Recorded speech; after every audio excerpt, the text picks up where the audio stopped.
Nous servons un Dieu puissant et redoutable. Nous servons un Dieu incroyable, un Dieu inconquérable. Un Dieu que personne n'ose affronter sans en subir les conséquences. Nous servons un Dieu tout-puissant. Nous servons un Dieu devant qui tous les esprits, y compris Lucifer, se prosternent. Nous servons un Dieu qui peut faire face à n'importe quelle situation. Un jour, il m'a dit d'aller à Paris. Une cour mondiale devait tenir une conférence mondiale à Paris. Il m'a dit que je devais y aller pour la saboter. Et moi, je me suis dit, alors, par où vais-je commencer? Est-ce que j'irai à leur réunion? Il a dit, prends l'avion pour Paris et je te montrerai quoi faire. Alors, j'ai pris 4 personnes avec moi, nous avons pris l'avion pour Paris et nous avons commencé à prier en langue. Alors que nous commencions à prier, le pasteur qui m'accompagnait depuis Lagos a crié. Je lui ai dit, quel est ton problème? Il a dit qu'il avait vu un ancien crocodile, très vieux, très grand et très laid, qui sortait de la mer et qu'il appelait mon nom. Il appelait ce que nous étions venus faire ici. Et je lui ai dit, que as-tu fait? Il a dit, que dois-je faire? Il est bon de former les gens au combat spirituel. Alors je lui ai dit, d'accord, nous allons prier de nouveau la même prière que nous avons priée pour que le feu tombe sur la bombe de ce crocodile. Il sortira encore. Quand il sortira, crie, Père, envoie ton épée. Coupe cette bête en morceaux, et tu me diras ce que tu vois. Vous savez, nous avons des dons différents. Certains sont des voyants, certains sont prophétiques, certains sont des rêveurs et des interprètes de rêves. Et personne ne les a tous. Ainsi, tu peux être un pasteur principal ou un leader, et en formant les gens, ils grandissent avec des dons différents. C'est comme dans un camp militaire. Tu as des soldats qui manient différents types de munitions, et quand le besoin se présente, tu appelles la personne qui doit aller régler l'affaire. Nous avons donc recommencé à prier dans l'esprit. Alors que nous continuions à prier, il a dit, « Je vois le crocodile. Il est encore apparu et il appelle ton nom. » Je lui ai dit, « Vas-y maintenant. Prends l'épée et coupe-le en morceaux. » Alors il a dit, « Au nom de Jésus, je réclame une épée venant du ciel pour te couper la tête et te mettre en pièces. » Au nom de Jésus. Je lui ai dit, « Qu'est-ce que tu vois? » Il a dit, « Je vois du sang partout sur la mer. » Je lui ai dit, « Je pense qu'ils ont fini. » Cette réunion s'est dispersée ce jour-là. D'anciens présidents d'Amérique et beaucoup de personnes venues de partout étaient présents, l'ancien président du Ghana aussi. Ils étaient tous à cette réunion. La réunion s'est dispersée. Elle n'est pas allée jusqu'au bout. Leur thème était « C'est le moment de gouverner le monde ». Et Dieu essayait de leur dire « Vous ne pouvez pas gouverner le monde ». Et il a envoyé un seul homme qui n'est pas président. Je n'y suis pas allé avec un cortège ni en jet privé pour aller gâcher leurs affaires. Il est un Dieu si puissant qu'il peut tout faire. Pasteur, quand j'étais plus jeune, j'ai acheté 2 nouveaux bus, j'y ai mis des policiers mobiles, j'y ai mis quelques personnes, et je suis allé dans 17 gouvernements locaux, j'ai renversé tous les sanctuaires que j'ai vus, et je leur ai demandé où se trouvait la maison du prêtre. Je suis allé dans leur maison, je les ai fait sortir de force, j'ai pris leurs jujus, je les ai portés jusqu'au centre de l'école primaire de leur localité, et je les ai brûlés. Quand j'ai fini cela, ils ont commencé à me rechercher. Je suis allé rendre visite à un chef traditionnel, et les prêtres du Juju qui avaient loué un véhicule sont arrivés à sa porte et secouaient son portail en lui disant de me livrer. Il voulait en finir avec moi. L'homme m'a dit qu'il me cherchait. J'ai dit, d'accord, laisse-moi aller les voir. Il a dit, où? Ils veulent te tuer. J'ai dit, laisse-moi y aller maintenant. Il a dit, pas dans mon palais. Puis il a dit, au fait, ne peux-tu pas faire cette histoire d'église tranquillement, sans causer de problème? Je lui ai dit, Votre Majesté, si je laisse ces gens tranquilles, ils vont enfoncer vos portails et ils pourraient brûler votre maison, et vous penserez que c'est parce que je suis venu que Satan les a envoyés faire cela. Je dois aller les arrêter. Il a dit, qu'est-ce que tu vas faire? J'ai dit, Votre Altesse Royale, s'il vous plaît, laissez-moi faire. J'ai demandé à l'équipe qui était avec moi, est-ce que quelqu'un a un appareil photo? Ce n'est pas comme aujourd'hui où les téléphones sont puissants et ont des caméras. L'un d'eux m'en a donné un et je suis allé jusqu'à la porte d'entrée de l'homme, j'ai ouvert la porte, je suis allé droit vers l'endroit où il se trouvait, et j'ai dit, vous tous venez regarder en l'air, tenez-vous droit et rassemblez-vous pour une photo. Certains qui ne me connaissaient pas personnellement demandaient aux autres, qui est cet homme? Ils disaient, c'est lui, c'est lui.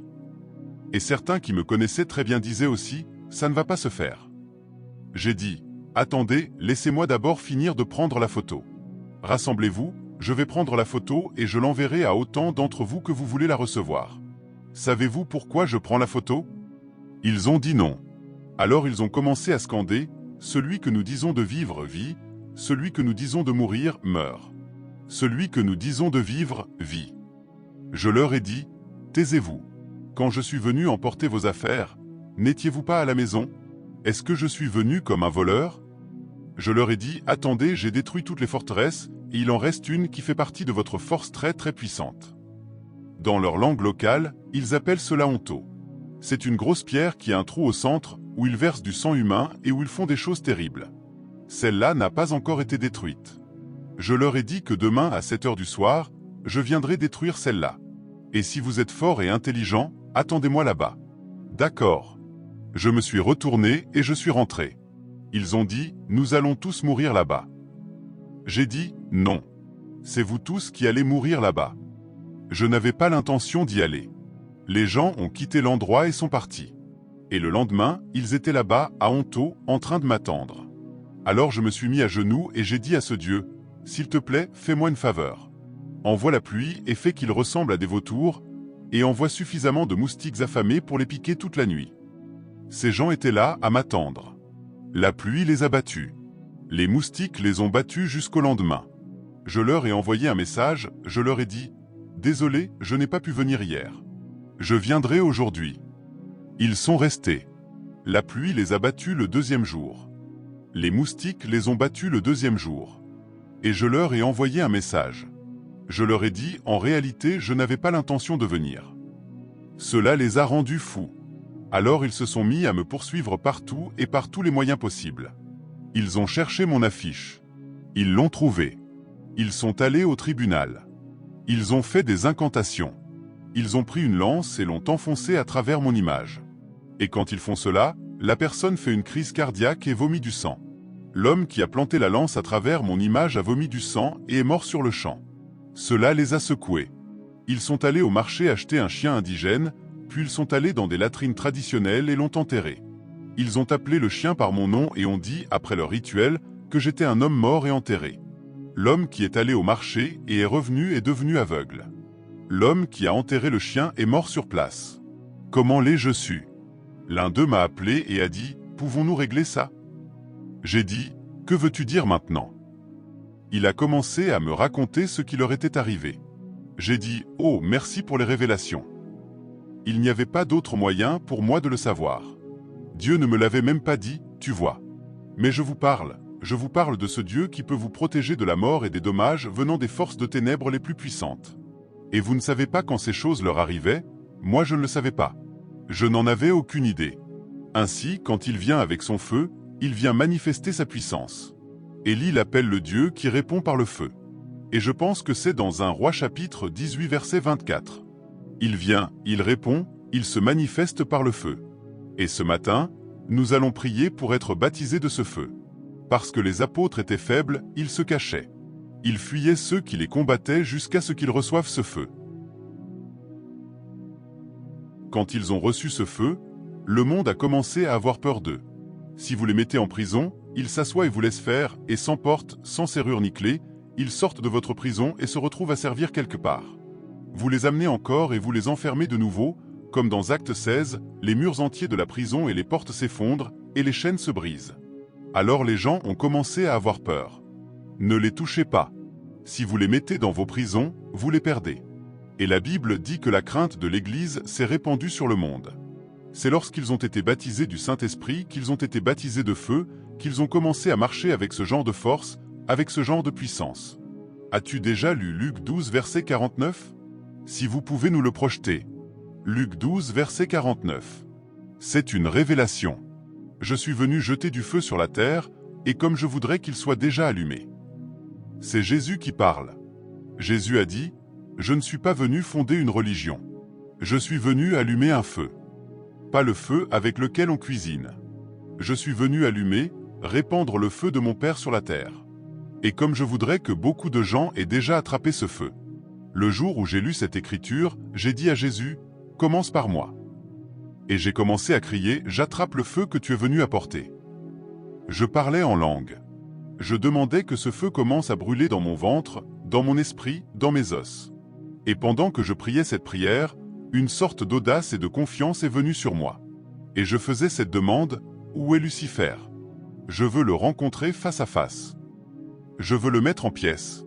Où est tout ce qui s'est opposé à Dieu?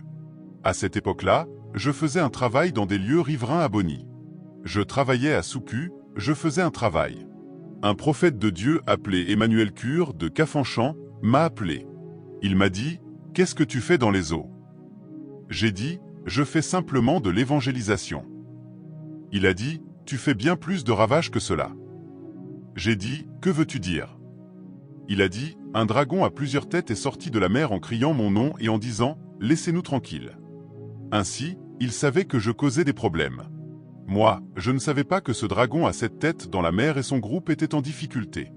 Mais c'était la période où je disais à Dieu, « Baptise-moi, revêt-moi de feu. Je ne veux plus être un prédicateur ordinaire. Quand je sors pour prêcher, quand je marche la nuit, revêt-moi de feu, et je veux voir Lucifer et je veux le combattre. » Il y a cette assurance, il y a ce courage, il y a cette hardiesse apostolique qui viennent sur toi quand tu es baptisé de feu. Un jour, j'ai lu dans le livre des Juges qu'un homme attrapa 300 renards, mit du feu à leur queue et qu'ils châtièrent les Philistins. Je me suis dit, ainsi, même les animaux, quand ils portent le feu, peuvent travailler pour Dieu. Je ne sais pas si tu te souviens de ce qui s'est passé quand Gédéon a eu une rencontre avec Dieu et qu'il a réduit 32 000 volontaires à 300. Qu'est-ce que Dieu leur a demandé de porter? Du feu. Il a dit qu'ils portent le feu, qu'ils le cachent dans un pot à minuit, qu'ils sonnent de la trompette, qu'ils brisent le pot et qu'ils lèvent le feu, et la bataille sera terminée. Or, tout cela était des symboles de ce que la présence de son feu peut faire. Ton combat peut être terminé en moins de 24 heures si la présence du feu de Dieu est là. Je suis allé à Calabar avec ma femme il y a quelques semaines et j'ai découvert que les gens de Calabar, maintenant, quand ils prient au nom de Jésus, ils disent Amen. Amen. Amen. Et ils crient Feu. Je me suis dit, d'où ont-ils tiré cela? Parce que je n'ai jamais lu dans la Bible qu'on prie au nom du feu. C'est comme s'ils voulaient ajouter de la force. Mais ce n'est pas seulement crier feu. Il faut le porter. Il faut le porter. Je suis donc venu ce matin afin que le désir de Jésus s'accomplisse. Il a dit, « Je suis venu sur la terre pour que les hommes portent le feu. » Comment reçoit-on ce feu? Premièrement, il faut désirer ce feu. Il faut désirer ce feu. Quand tu es baptisé de feu, ta présence est très visible dans le monde spirituel. Si un fou vient dans ta direction et que toi tu arrives, le fou va se retourner et s'enfuir.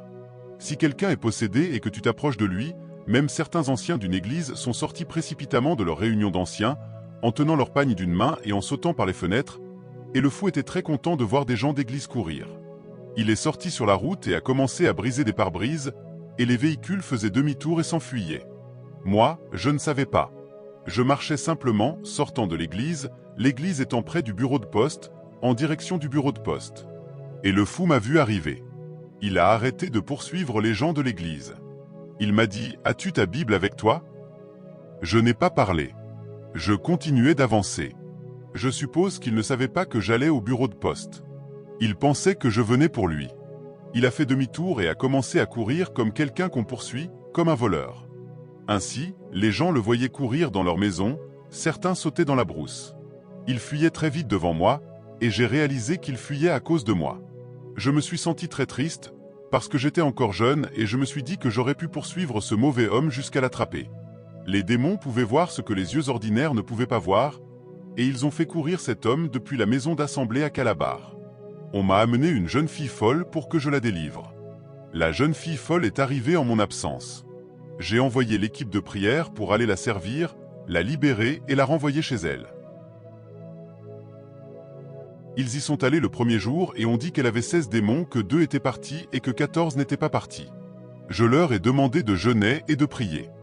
2 sont partis, il en restait 14.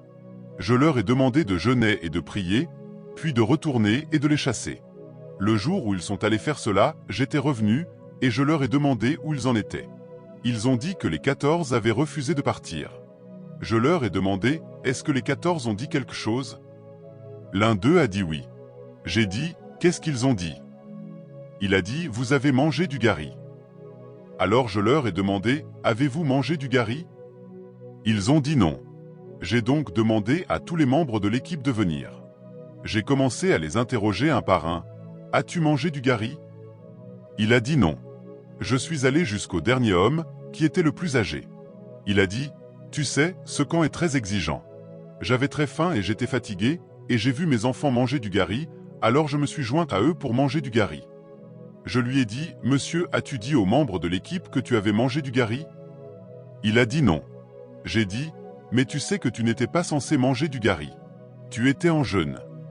Il a dit oui. Je lui ai dit de leur présenter des excuses et de nous quitter immédiatement. Il s'est excusé. J'ai prié une prière de repentance devant le Seigneur, et j'ai dit au Seigneur que cette personne folle devait être libérée.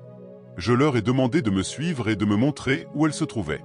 J'étais encore loin, je ne l'avais pas encore atteinte. Les démons disaient, « Non, tu dois retourner en arrière. Non, tu dois retourner en arrière. » J'ai dit, « Je n'ai pas mangé de gari. » Quand je suis arrivé à l'endroit où elle se trouvait, les 14 démons ont cherché la sortie la plus proche, ils l'ont soulevée, l'ont jetée violemment à terre et sont sortis. Cette femme est aujourd'hui l'épouse d'un pasteur régional de l'église Deeper Life, avec 5 enfants. Quand tu portes le feu de Dieu, cela rend simple beaucoup de choses qui paraissent compliquées. En parlant des sorcières, en parlant des sorciers, ils te redoutent parce qu'ils voient le feu sur toi. Même pour prononcer ton nom, ils ont peur. Je ne veux pas raconter plus d'histoires. Je veux que nous prions maintenant pour demander à Dieu de nous baptiser de feu. Baptise-nous de quoi? Non. La manière dont tu appelles le feu, si le feu vient, le feu ne viendra pas près de toi. Alors baptise-nous de quoi? De feu. Maintenant, tu t'avances. Baptise-nous de feu.